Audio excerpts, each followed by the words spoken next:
pandemic got us into a reflective space and made us look inward to see what we can do for the world at large.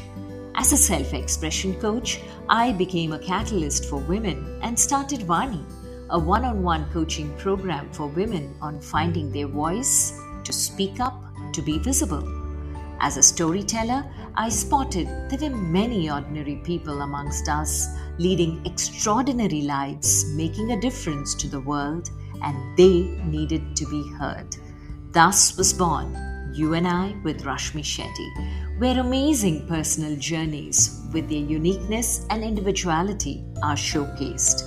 A reaffirmation of the fact, open your eyes wider, the world is far more beautiful when we acknowledge the presence of both you and I.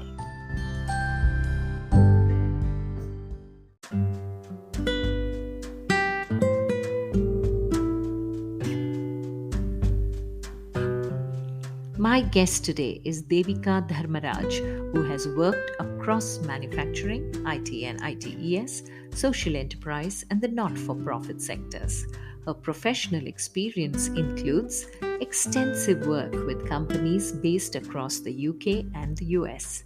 She has trained in nonviolent communication and is a certified HR competency assessor as well as an accredited instructor in standard mental health first aid.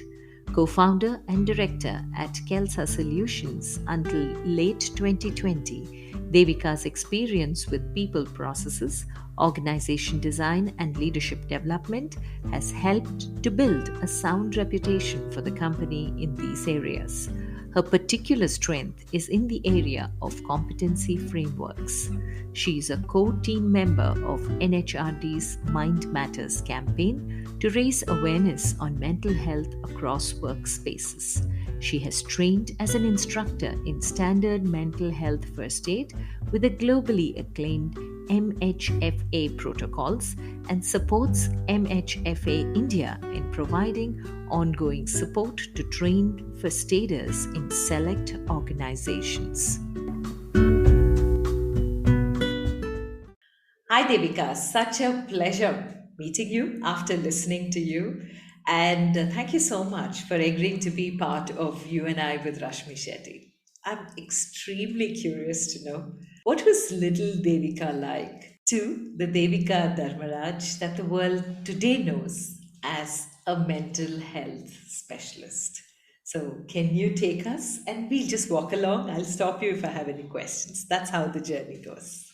Thank you, Rashmi, for having me. As I said to you earlier, I'm very flattered that you think my story is important enough to tell. I have listened to some of your podcasts, and I think they're beautiful stories that you're bringing out. Thank you. The little Devika was a long time ago, as you can see from my gray hair. I think I had a very privileged childhood, Rashmi. Looking back now, it seems to have been like a golden age. I was privileged in, I think, the kind of upbringing I had, the kind of parents I have, the kind of friendships I forged along the way, the kind of schools I went to. Yeah, so all those, I think, were privileges that I took for granted at that time. But now I see that that they gave me a foundation that I could build on, easier than many others that I know who've had really rough time of it growing up. Yeah? So as a child, I think I lived in my own world of primarily comprised of books and animals. And I was happiest when I had a book in my hand and an animal by my side, frankly. Grew up in Andhra Pradesh, Rashmi. I'm from Coorg. My parents live in Coorg now, and they're from Coorg. But I grew up in Andhra Pradesh because my father had a job with a tobacco company, and we grew up in all those tobacco growing areas. So I have a very varied background in terms of where I lived, in little villages, small towns, and Chennai was the first big city I lived in. And that was when I was about 16. that +2 age, that was. So I went to boarding school in between. When I was about 13, quite by chance, we found out that I had scoliosis. And I lived in a brace for about 7-8 years. And I mention it only because it was instrumental in me making some really unexpected and strong friendships along the way. Because you're wearing this cumbersome thing and somebody comes up and asks you about it, and then you form a friendship through that. And I think my friends in school were also somewhere that extra layer of care came into the relationship because of that physical problem that I had. And at that age, I just took it for granted. I just, you just went through life and enjoyed what you had at that point in time, which is a great way to be. I went into people management, HR, human resources, because I'm a very social person, and for me, I'd like to know what makes people tick, and how they fit into a social, into society, so to speak. Okay, so, and I look at organizations as microcosms of society, right? So that was what got me interested really in working with people. And at those days, we had limited options, right? You did psychology, you did HR, you did, at that time, it was not even called HR, it was called industrial relations and personnel management. So anyway, I found my way into that field. Met my husband, met him when I was 16, but didn't see that friendship as a romance till we were in our 20s, perhaps. Why I mentioned this again is because I think it's rare for somebody to be able to live with their best friend and to retain that friendship over the years. And here, I think a lot of the credit for this success of this relationship I will give to him, to my husband Raj, because relations don't just happen magically, right? Both sides have to work it. I have not seen many couples where both give it an equal effort or an equal, value. And I think the biggest thing that my husband has done in our relationship is to not have expectations or judgments. That for me was, and again, it's only now that I look back and see how precious that is. Yeah, when you're in it, you kind of take it for granted. About what I do right now, I work in the area of mental health, raising mental health awareness. Basically, my agenda is to try and normalize conversations around mental health. Thereby, my hope is to reduce social stigma around the subject of mental health, so people start talking about it a little more. Yeah. So to segue into talking about my relationship with my husband, we have 2 children. The older one is 24 and the younger one is 22 now. But when we had children is when the meaning of life partner really kicked in, for me at least. I think a big part of my learning as a parent came from how my husband is with the children and me, and how the children themselves have taught me so much about diversity and inclusion is a big thing now, right? In HR, my kids have been teaching me about diversity and inclusion from the day they were born, I think. Okay, so that was a big learning journey for me, still learning. You were in the HR space, Yeah. right? So, in that HR space, you chose it because you like being with people. That's what you said, that being around with Partly. people, social. But then, what kept you there? You've been in the HR space for quite some time, For right? about 30 years, yes. Yeah, 30 years It is is a like, long time. Oh yeah. my, yes. Yes. So, what is it that helped you stay there before I ask you about moving on? Okay, so a lot of what we study in personal management and industrial relations is behavior. Yeah, so it's individual behavior, team behavior, organization behavior, really. How interactions between people impact communications, relationships, events around them, and things like that. So that really is what holds my interest. Okay, so when HR unfortunately has devolved to fairly prosaic management processes, and but in my head that's not what it is. I think everybody is in the HR space, right? We just study it a little more, and therefore, since you need to have focus on a certain function, you have the HR function. But anybody who's working with people should study what we've studied, basically. Okay, that's how I look at it. And I think if even if you're a technical manager, product manager, or whatever, whichever field you're in, an engineer, whatever, you still need people management skills, right?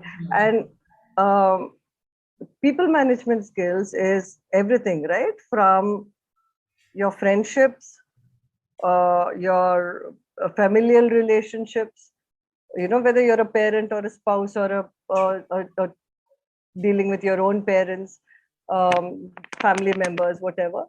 These are all relationships, right? So learning how to live with and deal with and make the most of these relationships, how do you bring life into these relationships, really? That is how I would like to look at it. In Along the way, I joined a very fledgling organization at that time called Parenting Matters. Okay, now they're fairly big and they're very well established organization. But at that time, they started out of somebody's living room, and we were one of the first sets of parents that. And why we signed up with Parenting Matters is to understand how to be effective parents. Because I mean, it was a first time job for us, right? You don't know how to, there's no job description that comes, there's each child is so different. Yeah. And here you're not messing up a product, you're messing up then, a life if you don't get it right. So through Parenting Matters, I was introduced to this concept called NVC, which is nonviolent communication. Yeah, Marshall Rosenberg's, you must be familiar with it.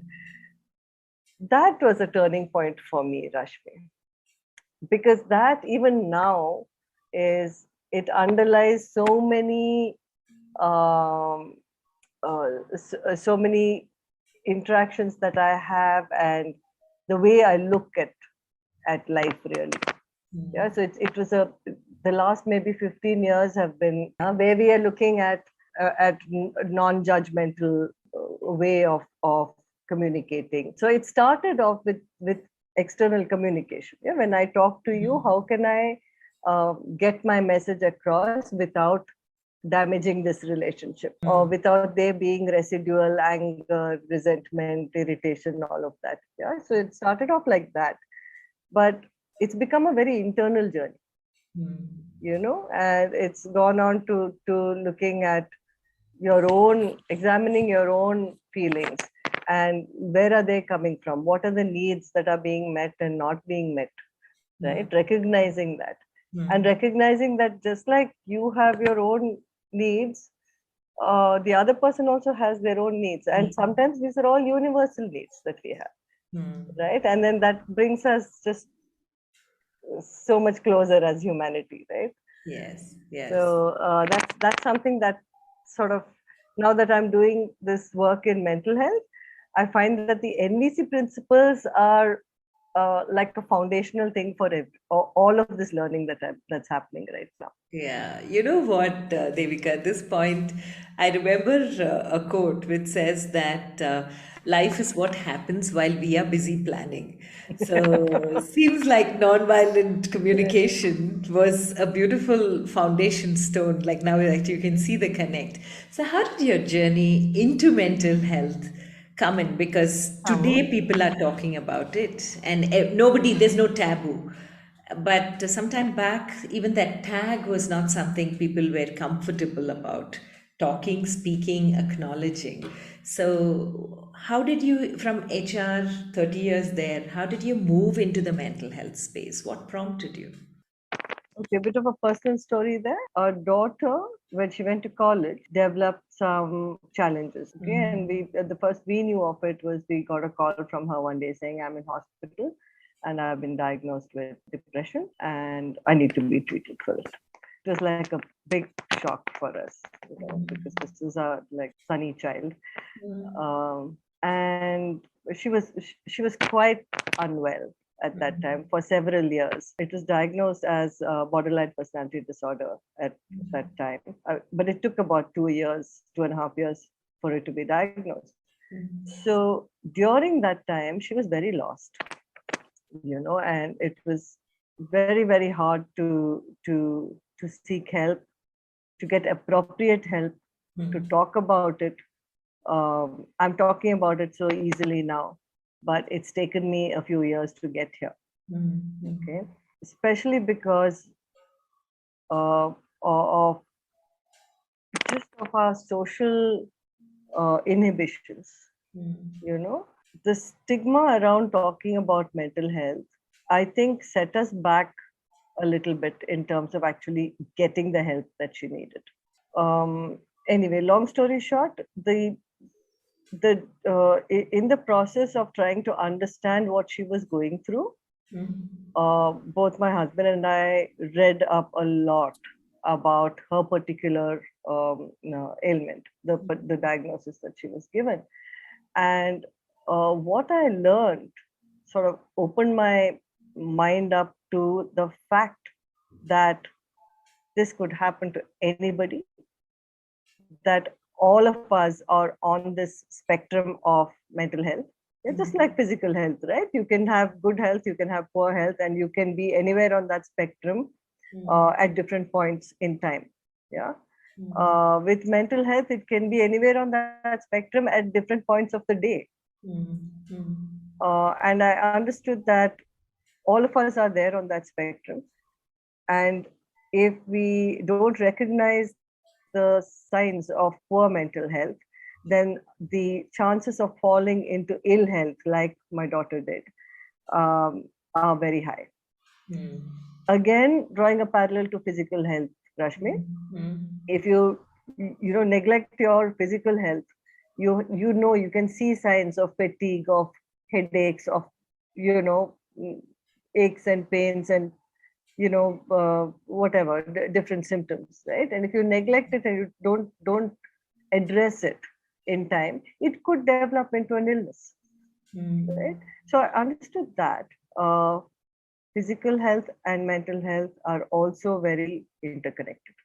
Yeah, there are many symptoms, physical symptoms, that are that show you that you may not be in great mental health. For example, you can get headaches, you can get these nameless aches and pains, you can have, anxiety itself has so many physical manifestations, right? Depression has so many physical manifestations.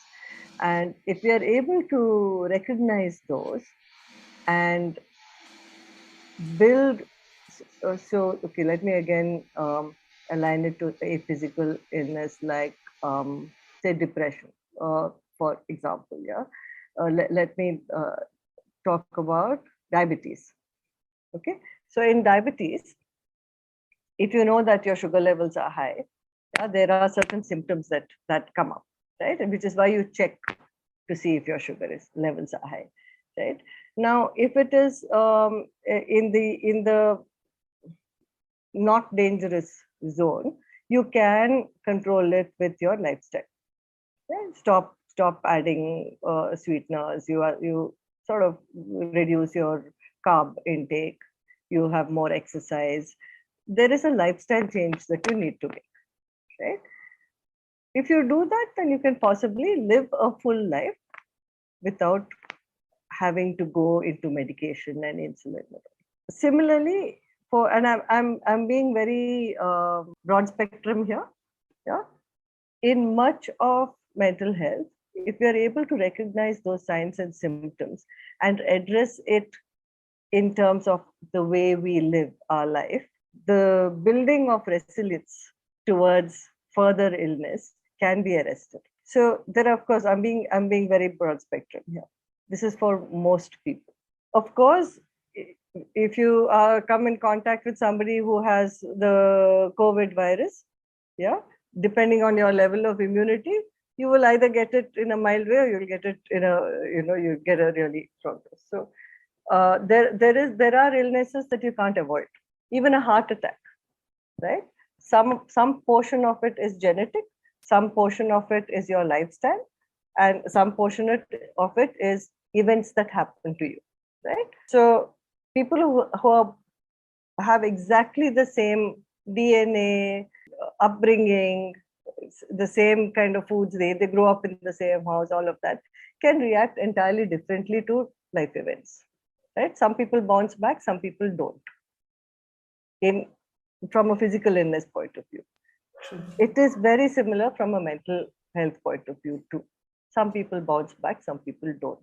And it's a combination of all of these things: genetics, your biochemistry in your body. Are you producing enough of those hormones or not?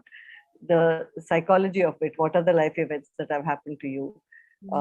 Your childhood stressors that might have been there while you were growing up. It's a combination of all of these factors. Yeah. So sorry, I'm going on about it a little bit, but this is something that I'm passionate about. So No, I really would like people to understand, yes. how common it is. Yes, and the thing is, like we said before, it was a taboo subject. Today, people are talking about it ever since the pandemic struck. Pandemic, yes, Yeah. that's right. It's sort of put a spotlight on the whole thing, right? Yes. So so I started the story with my daughter, right? Uh, I have I have a brother who has um, some challenges in. So the more I learned about mental health, the more I'm able to see challenges that people who I otherwise had did not realize are having challenges. I can see the challenges that they're having now, and it's just education. It's just that I have more information now than I had before, and I'm able to look at them with that lens. And the NVC helps a lot as well, to be able to see beyond reactions. Yeah. So when there is a certain behavior, to be able to see that there are feelings that are triggering that behavior, and there are needs that are not being met, which are triggering those feelings. Yeah. So to understand what could those needs be, will help us to understand and not label so quickly, is what I feel. So I mean, just the takeaway from that is that all of us have somebody in our lives who may be on the illness end of the spectrum, and all of us are somewhere on that mental health spectrum at any point in time. Right, yeah. Right. So to be able to recognize that is my goal now. Okay. So now, how long is it, Devika, since you got into the mental wellness space? About 6 or 7 years now, since Okay. I've gotten interested enough to spend more time and energy and focus on it. And to my great good fortune, while I was doing research into figuring out how I could learn more, and qualify myself in some way, to actually be taken a little more seriously in the field, I found that there is this organization called Mental Health First Aid, and they give a license to one license holder in each country. Mm. And the one in India happened to be in Madras, in Chennai, where I live. So that was I was really pleased about that. So signed up immediately and got myself trained as an instructor in mental health first aid. They have both public programs and corporate programs. And the intention is to train lay people like you and me and anybody else who's interested in the field as first aiders. So you know what a physical first aider does, right? Correct. So a physical first aider will, if somebody is in distress, will recognize that distress, will recognize the signs and symptoms for what it is, and apply first aid to keep that person going until the clinician gets there or the ambulance gets there. Right? That's the job of a first aider. In mental health first aid also, the job of the first aider is to recognize signs of distress and to know what to do at that point in time and direct that person to professional help. Okay, I'm curious here, Devika. In physical first aid, you can see injury or bleeding or a discomfort. Most of what we talk in mental health goes undiagnosed most of the time and unrecognizable because there's nothing which is tangible for people to see and make out. So, as a first aid lesson, what is it that you see? Like, how would you make out if a person is just generally quiet, that there's something eating into that person's mind as a first aid element? So, what kind of immediate things that you go to as a first aider to make sure that, okay, that person needs help now? How do you diagnose those? So, you don't diagnose, first of all, because you're not a clinician. So that's the first thing we tell first aiders. You are not a mental health professional. Yeah, you are the one who will, you're the bridge between the person who needs help and the professional help. To answer your question, the first step is to communicate, right? To ask. So we, in mental health first aid, we have a series of steps that we train first aiders in. Yeah, and the first of them is approach. Okay. How do you approach the person? What are the things that you can say to them to make them feel enough at ease to be able to talk to you? So it need not be like a one event thing. You may not be able to address it in that first meeting itself. Correct. Right? So it could be a series of meetings that you require to get to the point of getting that person to help, or even to get to the point where you recognize, is this just a daily normal stress reaction that the person is going through, and then can you deal with it as a as a friend or a colleague? Can you help them to go through it, or are they showing signs and symptoms of some illness? Yeah, and that will only come by talking to them and getting answers to some questions. Yeah, what are they feeling? How long have they been feeling like that? What have they done about it so far? What has worked? What has not worked? Yeah. So, and in the course, you teach them what are the things to look for. Okay. So, which means having been in that space now for 6, 7 years, if managers or leaders do this, will it help in team bonding better? I think so completely, because um, as a manager, you very often have only your productivity hat on. Yes. Right? If you're a first aider, also you have your human hat on as well. Right? So sometimes it's necessary for you to see, businesses have to run. Productivity still has to be there. But as I'm fond of telling, people in leadership positions in organizations, they have to see that mental health has to be a strategic priority for them in organizations, because it's only with sound mental health that you will have energy and passion, and only then will you have productivity. Correct. So, it's like, would you expect somebody who is who has chronic, let's say, a thyroid problem or diabetes, or to perform at full potential. No, if they don't get treatment and they're not being helped or supported in their illness, they cannot perform to full potential. So why is it that we have so much compassion for physical illness and not for mental ones? Right? Because it is as disabling as physical illness, more in fact. Right? Okay. So I'm trying to get people to see that. Okay, so having had that prior experience in the HR space and now into the mental space, do you think the two marry very well in your own I experience? Well, I think everybody in HR should uh, be trained first aiders, just so that they are able to see what's going on, just to recognize it. It should be part of their uh, profile, I feel. Yeah, that is from. But let me stop myself there, because it's not just HR people, right?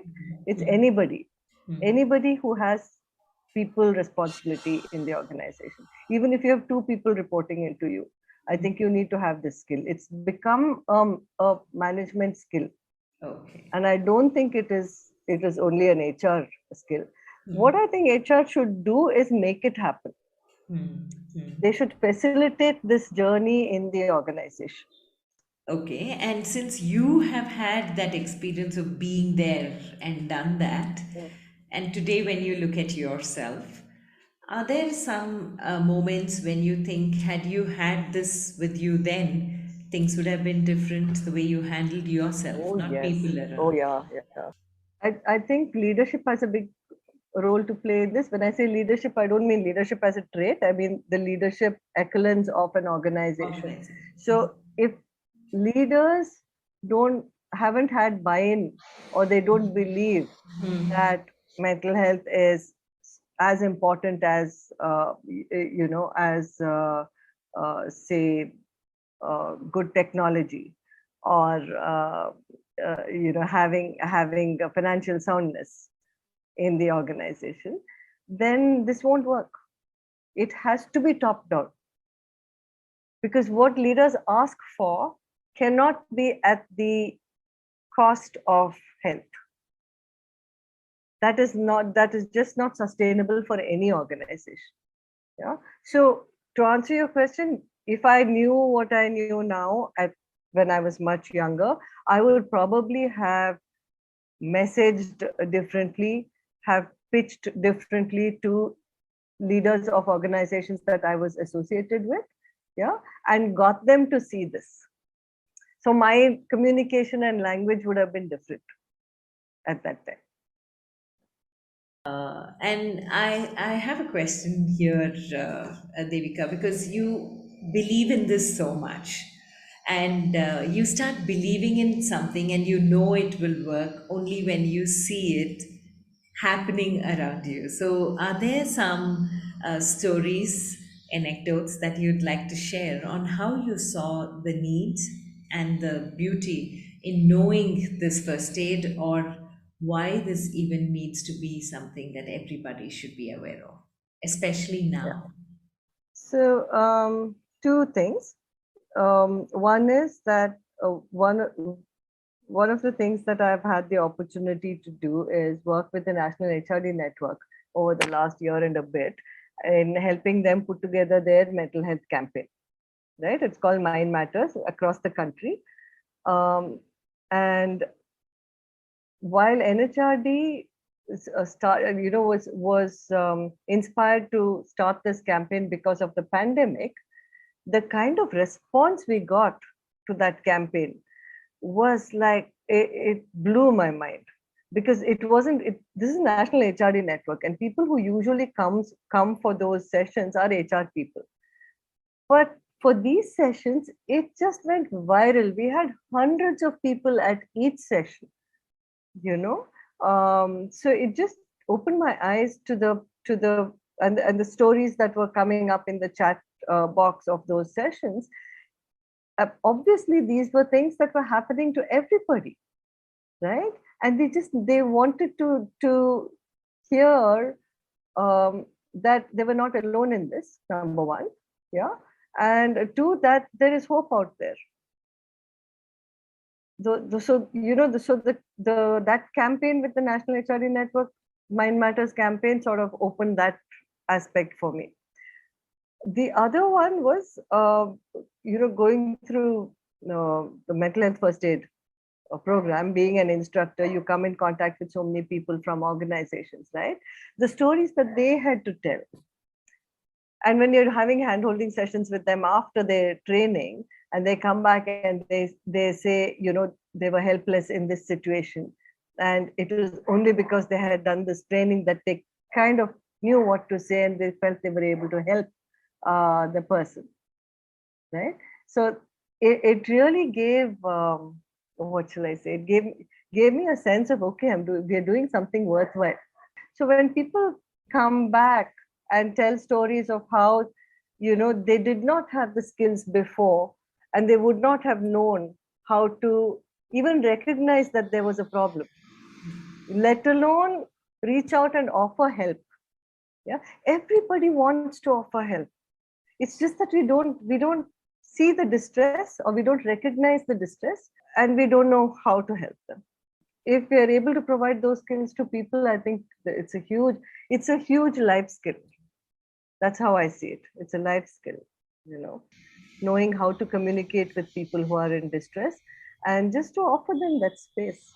So one was when this person talked about in her team, how there was this colleague of hers who was, always late, always not able to give work in on time and things like that.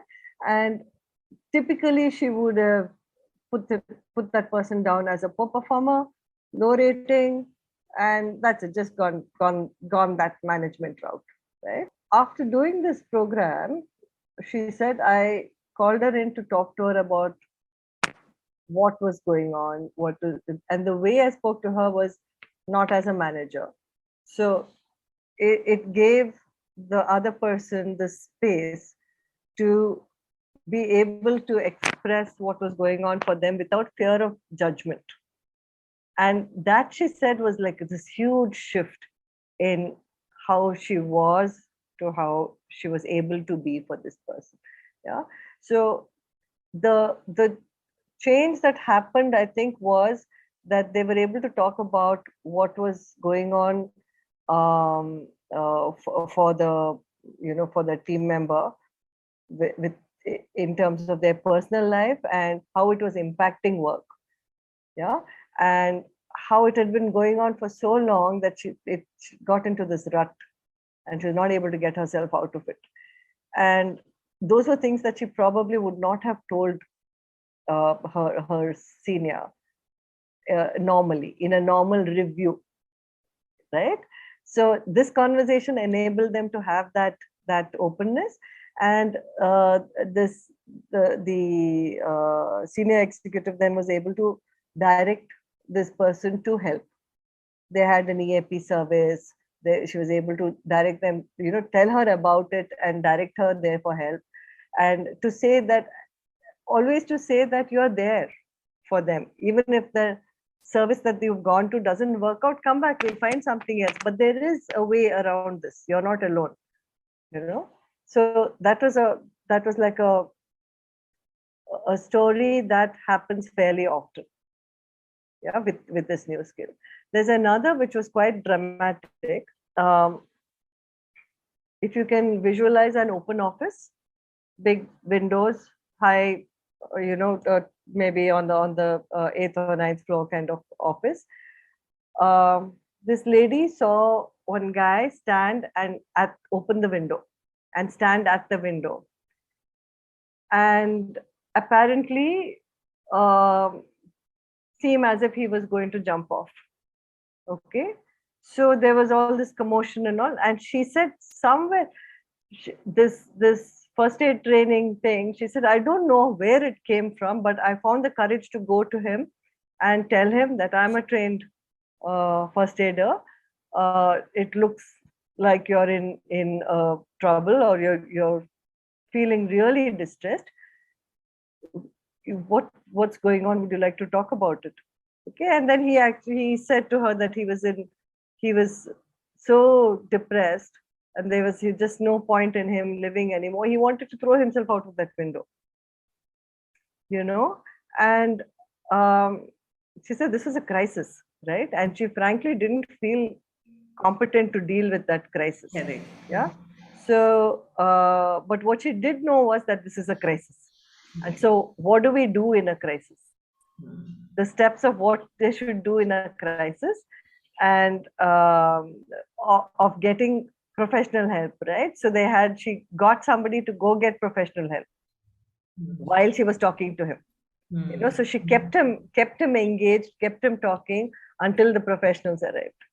Okay. So for her, she came out of it trembling and, saying, oh my God, what if I had said the wrong thing or done the wrong thing, and he had actually, but if he had actually jumped, so that's when I think the first aiders in that group realized that this can be a really serious responsibility as well. Yeah. So so when people sort of back off a little at this point, I always say to them that, what would you do when somebody is in great pain and distress? Would you walk on by, or would you do what you can to help them at that point in time? Yeah? So this training is to do what you can at that point in time. That's the power of it. When you're looking back and seeing at this entire journey that you've traversed so far, how would you connect the dots? I think somewhere there is a need to make a positive change. So along the way, I've gotten myself involved in things like, when we had the Joy of Giving week. Do you remember that from? Yes. Yeah. Yes. So I was part of the team that set that up. Okay. In 2009, and there is locally we have an organization called Namuru Foundation, which works with environmental, Yeah. Yeah. waste management. Yes. So I work with them. So there's a lot of this volunteer-based change that I've been involved in. My alma mater XLRI has a Center for Gender Equality and Inclusive Leadership.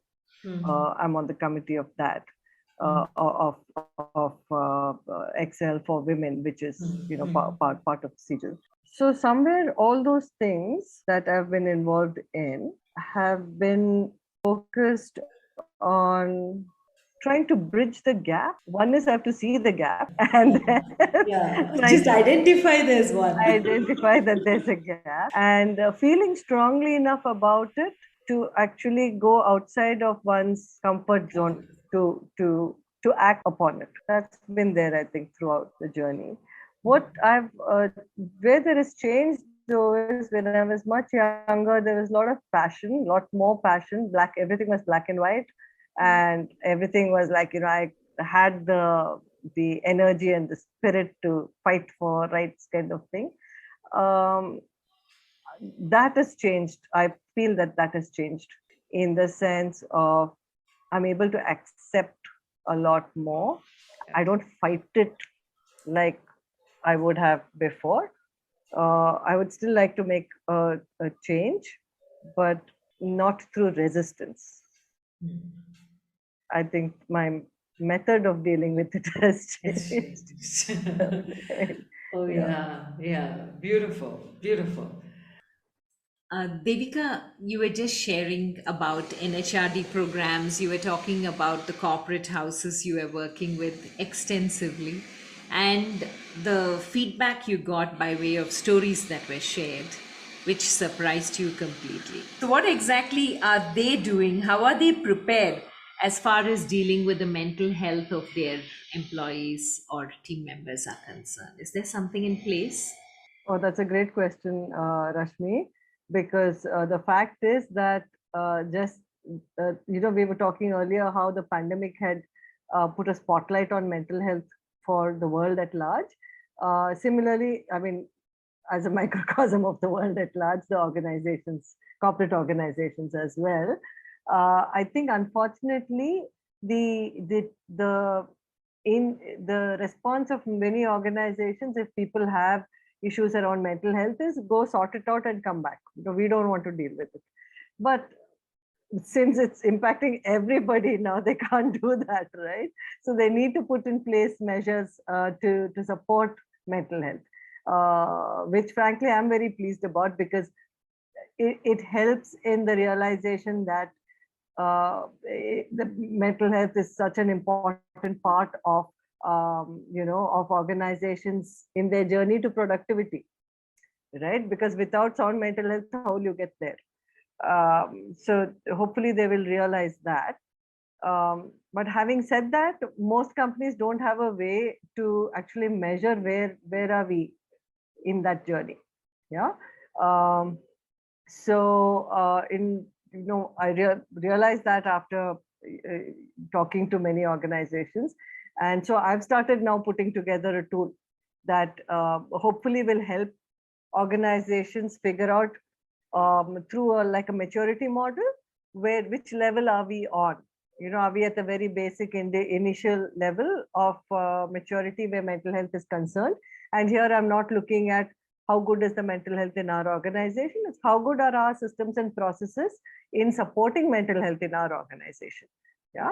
So there is a tool that I'm working on, and still in beta version, and but hopefully will be out in the next couple of months or so. And I'm hoping companies will be able to use that to gauge where are we and what do we need to do to move to the next level or to a higher level of maturity in this space. Each one of us got into a reflective space in the last 2 years, and now slowly it's spilling over. Now when we thought things were getting better, we are again back to caution. So what have your pandemic lessons been? Well, it's left nobody untouched, right? It's touched everybody on this in this world, I think. Lot of gratitude for things that one took for granted before, yeah, and that one has. Some thoughts around technology, I think, because I think technology is what has saved us, but in a way, it's also what has destroyed us. Yeah. Yeah. As human beings, I mean, the things that we hold valuable. I think see it takes far longer, I think, to recover from ravages to the mind and to the heart than from physical illness. I mean, uh, physical illness obviously can directly impact your mental health as well, but I find that recovery can take far longer. And sometimes it can take far longer because we don't know how to deal with it. Deal with it. Yeah, we're not comfortable with it. Social connections, that's I personally I've found that has hurt me a lot. I thrive on social connections, not social media, not on any, unfortunately, other than LinkedIn, but but just people, meeting people, being able to go and put your arm around somebody when you want to. That's what hurts. The other big learning I've had is something that I think one took for granted before, which is, everyone's talking about kindness and compassion now. And yes, it is key, but I think it's far easier to show it to somebody else than to yourself. That I found very, very hard, because with the uh, constraints that the pandemic has put on us, there's a lot of guilt, there's a lot of shame, there's a lot of inability to come to terms with things that you would have done quite easily before. So I think self-compassion and being kind to yourself there is important. That's a big learning for me from the pandemic, dealing with that. And NVC again has helped me a lot with that, in exploring these feelings, and coming to and learning to accept them as part of myself. It's okay to feel shame. It's okay to feel guilt. It's part of humanness that we have. Yeah, but don't flagellate yourself over it. We've come to that point in this conversation. Please give us three life lessons that you have had in all these years of seeing life in so many different ways. And I'm sure the last 6 years, ever since you got in into the mental health space, must have been a very different journey altogether compared to what it was before. So, three life lessons that you'd like to leave us with?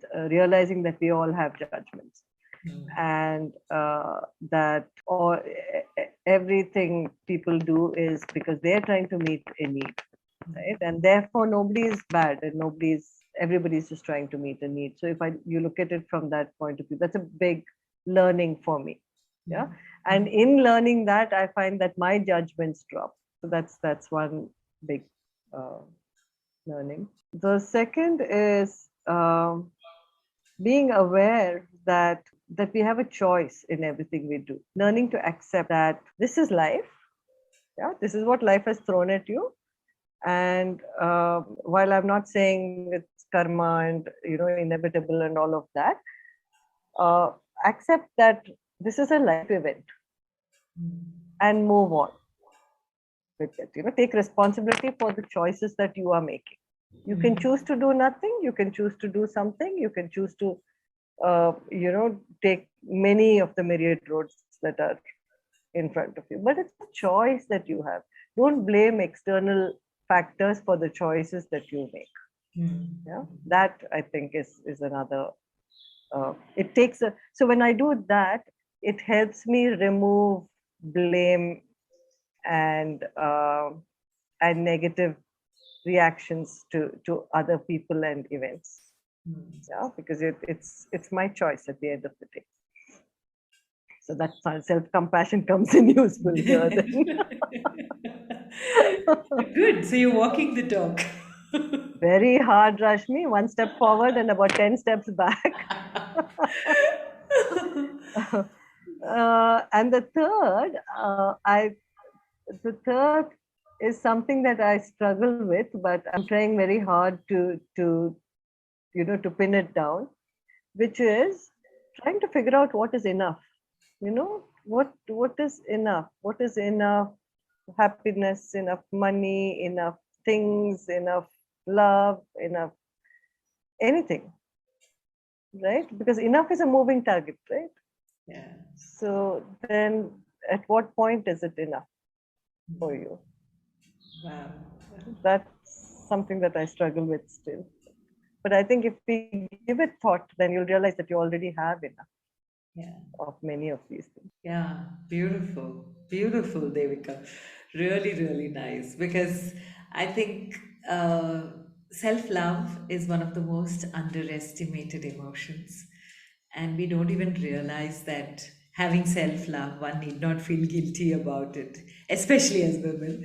And I think it's important for us to get into that space before we try and help anybody else around us or want to give ourselves to anybody around us.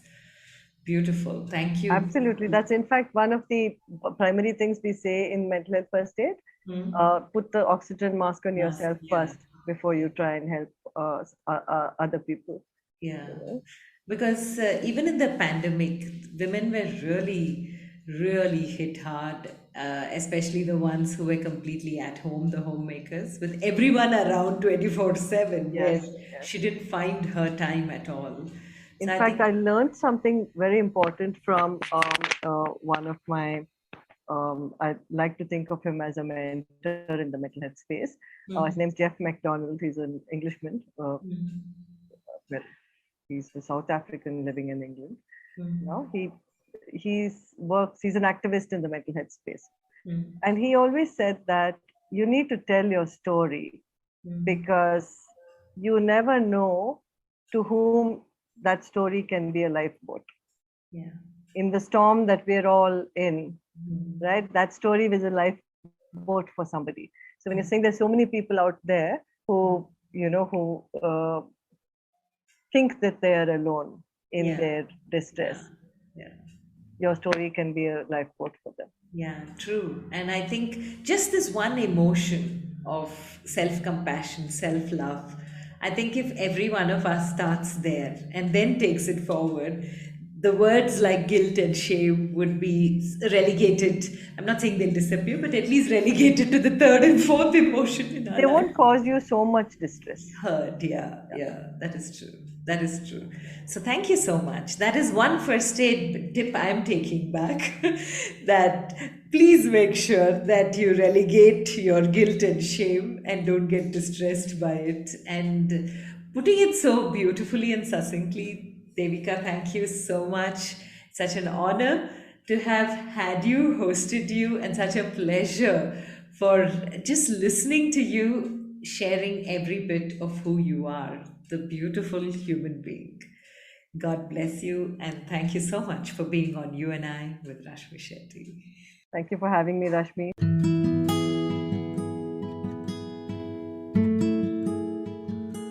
With that, we come to the end of this weekly quest of You and I with Rashmi Shetty. Do let us know if you know people who make the world beautiful. Write in to rashmi.thethirdeye@gmail.com. That is rashmi.thethirdeye@gmail.com. Come, let's explore this amazing world together, both you and I.